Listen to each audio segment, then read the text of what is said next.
On behalf of the committee that's worked on this, I want to welcome you to the Hometown Teams exhibits and the opening of what should be an exciting few weeks with the various speakers and so forth that we are going to have during that time. And of course,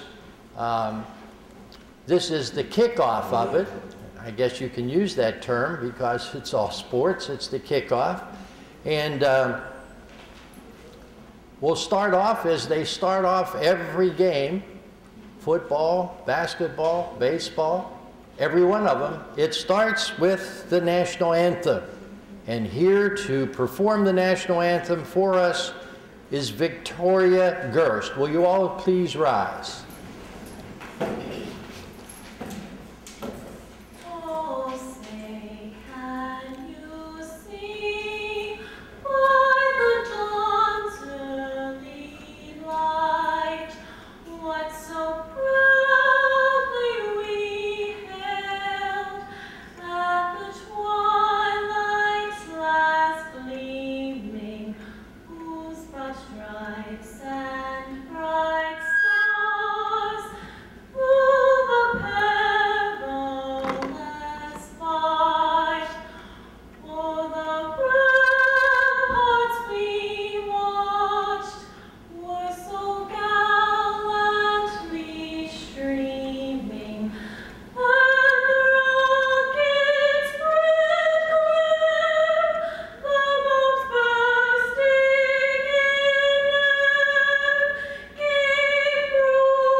Thank you.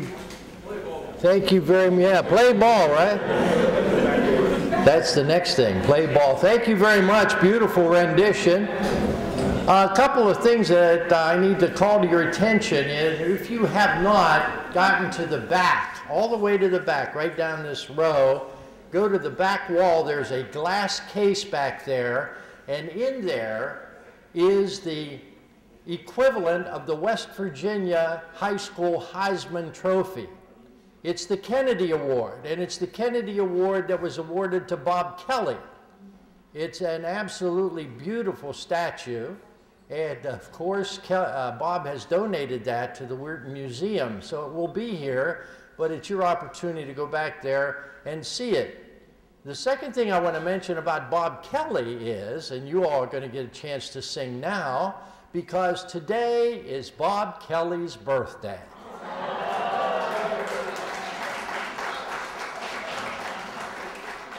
So let's just do that. Are you ready? Happy birthday to you.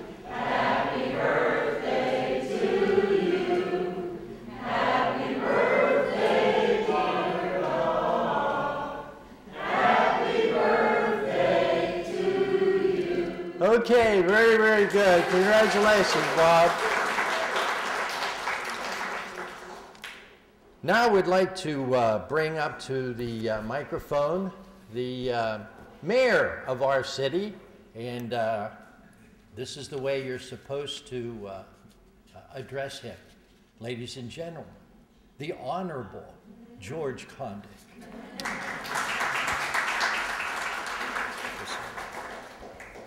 Thank you, Mr. Sorrenti, and I feel very honored to be here today. As I look around the room, I want to recognize the new Councilman Zaneski.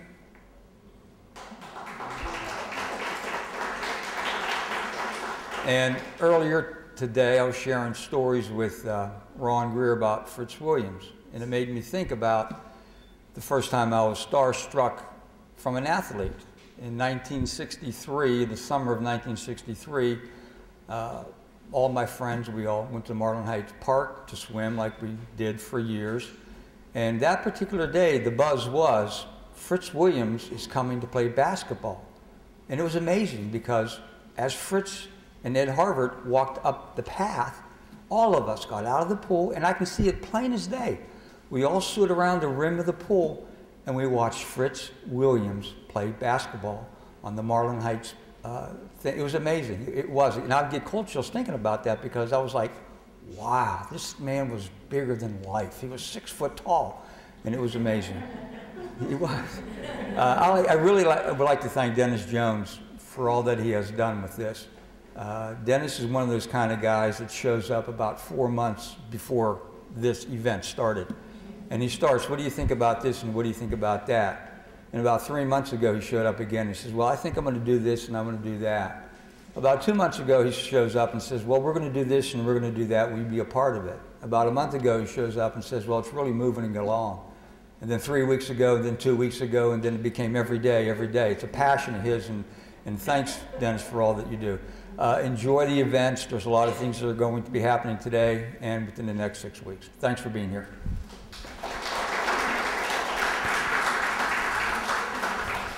Thanks, Mayor.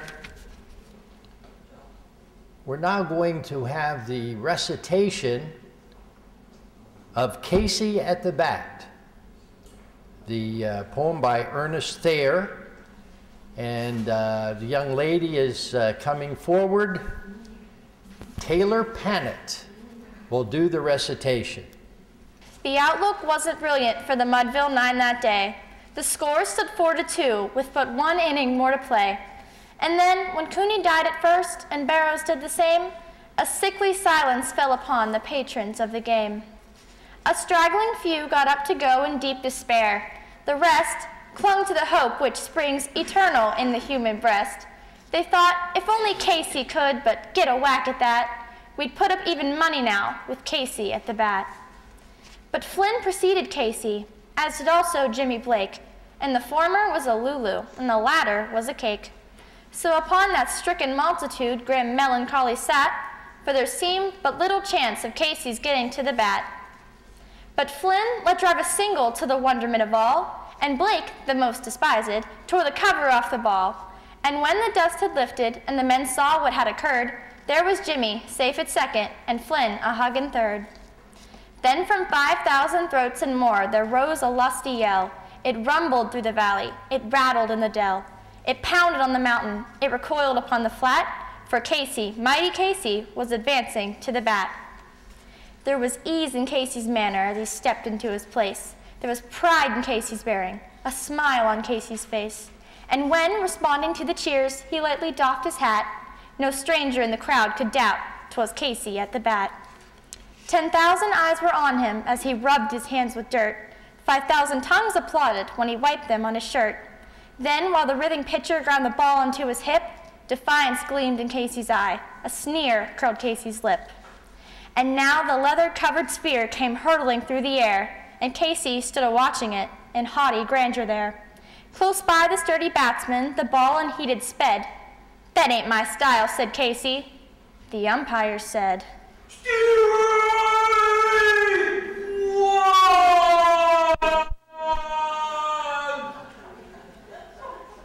From the benches black with people, there went up a muffled roar, like the beating of a storm wave on a stern and distant shore. Kill him! Kill the umpire! Shouted someone from the stands, and it's likely they'd have killed him had not Casey raised his hand. With a smile of Christian charity, great Casey's visage shone. He stilled the rising tumult. He bade the game go on. He signaled to the pitcher. Once again, the spheroid flew, but Casey still ignored it. The umpire said,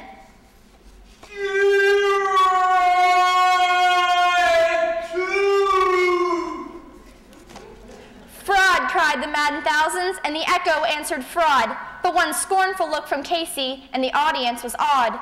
They saw his face grow stern and cold. They saw his muscles strain. They knew that Casey wouldn't let that ball go by again. The sneer is gone from Casey's lip. His teeth are clenched in hate. He pounds with cruel violence his bat upon the plate. And now the pitcher holds the ball, and now he lets it go. And now the air is shattered by the force of Casey's blow. Oh, somewhere in this favored land, the sun is shining bright. The band is playing somewhere, and somewhere hearts are light. And somewhere men are laughing, and somewhere children shout, but there is no joy in Mudville. Mighty Casey has struck out.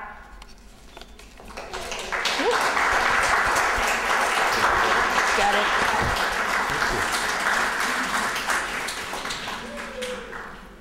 Thank you very much, and oh my.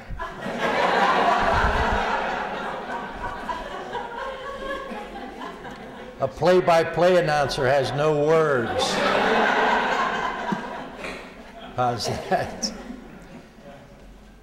And now to do some acknowledgments, but I don't know how someone could come up and do acknowledgments when so much acknowledgement has to go to the person who is going to come up and do the acknowledgments. My goodness. You know, this building, what's gone on in here, and the what's gone on previously in the other little building, and now this great display and all these talks that are going to be had over the next few weeks are all because of one guy. And the city of Weirton and the surrounding area owe a great debt of gratitude to this guy. Would you please welcome Dennis Jones.